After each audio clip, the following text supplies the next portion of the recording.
మీరు నిశ్చింతగా ఉండండి వదిన గారు, నేను పని పూర్తి చేసుకుని వస్తాను.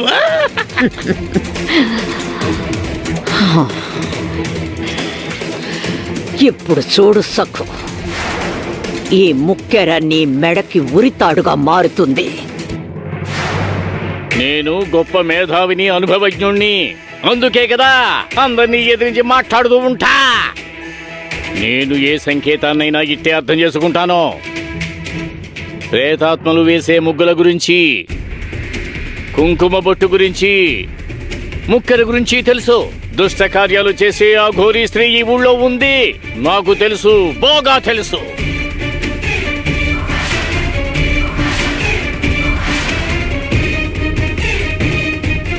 సకు మీద హత్యానేరం మోపడానికి అందరూ ప్రయత్నిస్తున్నారు. ప్రతి క్షణం అప్రమత్తంగా ఉండాలి, లేదంటే సకు ఇబ్బందుల్లో పడుతుంది. సకు, ఏంటండి? నువ్వు ముక్కెరని తీసేయి. ఆ ముక్కెరని తీసి నాకివ్వు. ఏవండి, అత్తయ్య గారు నాకెంతో ప్రేమగా ఈ ముక్కెరనిచ్చారు. నేను ఇప్పుడు తీసేసానని తెలిస్తే ఆవిడ చాలా బాధపడతారు. అంతేకాదు నా మీద కేకలేస్తారు. ముక్కెరెందుకు తీసావంటే నేను ఆవిడకి ఏం చెప్పాలి? నా మాట విను సకు, ఆ ముక్కెర తీసేయి. అమ్మ అడిగితే నేను సమాధానం చెప్తాను. ఇవ్వు, ఇవ్వు సకు.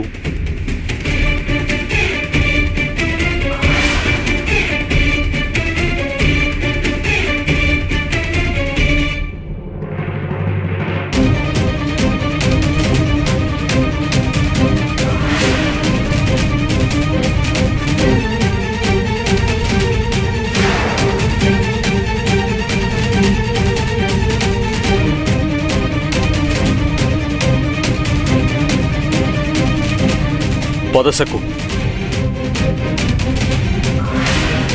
ఈ దిగంబర్రావు సకు పెట్టుకున్న ముక్కెరను తీయించేశాడు. ఎందుకని? అందరికీ నమస్కారం. ఈ రోజుక్కడ ఘనంగా సకుబాయ్ కచేరీ ఏర్పాటు చేశాం. ఈ భక్తురాలు చిన్నపిల్లైనా పిట్ట కొంచెం కోత ఘనమన్నట్టు అదరగొడుతుంది. పాండురంగడి కీర్తనలు అమోఘంగా పాడుతుంది. చూడండి, ఈ సకుబాయ్ పూజ్యులైన గౌరవనీయురాలైన మనోరమ గారి పెద్ద కోడలు. సకు తండ్రి శివప్ప గారు, ఆయన గొప్ప పాండురంగడి భక్తుడు, కీర్తనలు అద్భుతంగా పాడతారు. ఆ వారసత్వాన్ని మన సకు తల్లి చక్కగా పుడికి పుచ్చుకుంది. ఈ కార్యక్రమం ఎందుకు ఏర్పాటు చేశామంటే, ఈ రోజు మన ఊళ్ళో ఒక అశుభమైన సంఘటన జరిగింది. అందరి మనసులు కకావికలంగా ఉన్నాయి, ప్రశాంతంగా లేరు. మరి ఇలాంటి సమయంలో మనమందరం ఒక చోట చేరి భగవంతుణ్ణి ప్రార్థించాలి, నామస్మరణ చెయ్యాలి. ఇంకా మన గ్రామాన్ని ఇలాంటి సమస్యల నుంచి కాపాడమని దేవుడికి విన్నవించుకుందాం. అందుకే ఈ సంగీత విభావర్ని ఏర్పాటు చేశాం. మనందరి తరపున ఇప్పుడు నేను సకుబాయిని పాండురంగడి కీర్తనలు పాడటం ప్రారంభించమని అభ్యర్థిస్తున్నాను.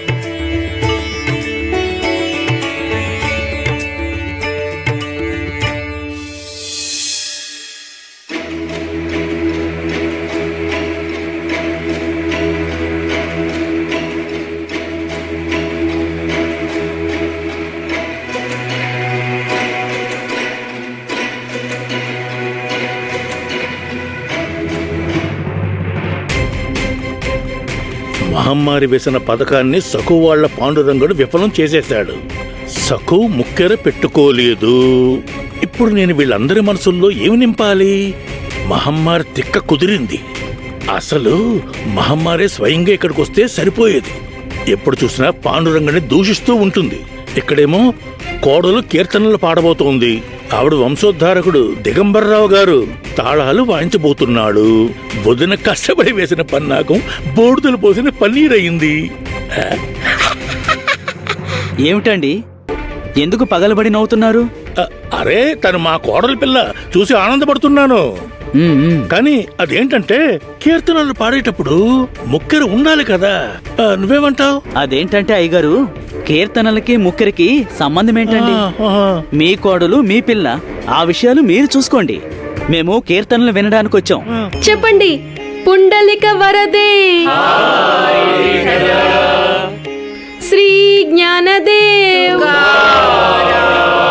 పండరినాథ మహారాజుకి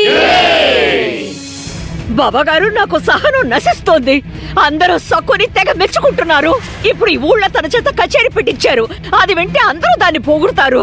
సక్కు మాట విని ఈ ఊళ్ళో వాళ్ళందరూ పాండురంగడి భజనలు చేస్తున్నారు.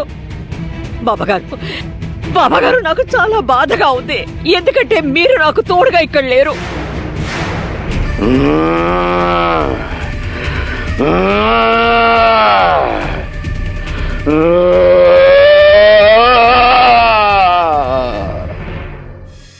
గ్రామస్తులారా, చాలా రోజుల తర్వాత ఈ రోజు పాండురంగడి కృప వలన నేను కీర్తనల్ని పాడబోతున్నాను.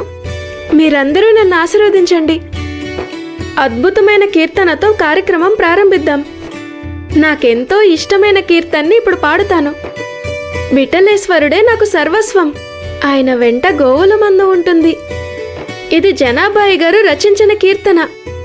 పాండురంగడు ఎల్లవేళలా మనకు అండగా ఉండి కాపాడుతాడు. కన్న తండ్రి ప్రేమతో అందరినీ ఆదరిస్తాడు. పాండురంగడు మనందర్నీ తన కన్నబిడ్డల్లాగా వాత్సల్యంతో సమానంగా చూస్తాడు. ఈ విషయం మనం గుర్తుంచుకోవాలి. విఠలేశ పండరీనాథ, రంగడు రాధే గోపాలుడు. భక్తులు ఆయన్ని దేవుడు కాదు అంటారు. ఆయన ముల్లోకాలలో ఉన్న ప్రాణకోటికి కన్న తండ్రి. పిల్లల్ని గమనిస్తే తెలుస్తుంది. నివృత్తి అన్నయ్య భుజమెక్కి కూర్చున్నాడు. సోపన్ దేవుడు చేయి పట్టుకున్నాడు. ఎందరో మహారాజులకి జ్ఞానాన్ని ప్రసాదించాడు. ఇక దుర్గమ్మ తల్లి ఆది పరాశక్తి రూపంలో గోరాబా బాబాయికి దర్శనమిచ్చింది. చౌక అన్నయ్య, బంక అన్నయ్య అప్పుడు తనతో ఉన్నారు. ఇక నామయ్యనైతే చిటికెన వేలు పట్టుకున్నాడు. అప్పుడు ఆయన ఎంతగానో సంబరపడ్డాడు.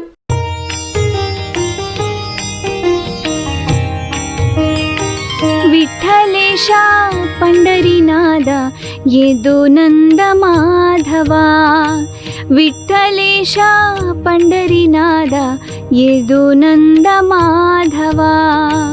मम्मु ब्रोवराव हरि कावुवय्य रघुवीरा, मम्मु ब्रोवराव हरि कावुवय्य रघुवीरा. दीनबंधु ज्ञानेश्वरा शक्ति मुक्ति नाममु, दीनबंधु ज्ञानेश्वरा शक्ति मुक्ति नाममु. विठ्ठलेश पंढरीनाथ येदो नंद माधवा, विठ्ठलेश पंढरीनाथ येदो नंद माधवा. ఈ సకు తన మొండితనంతో నా రెండు చేతుల్ని కట్టేసింది. తనతో నేను ఎలా వేగాలి బాబాగారు, చెప్పండి, ఎలా వేగాలి?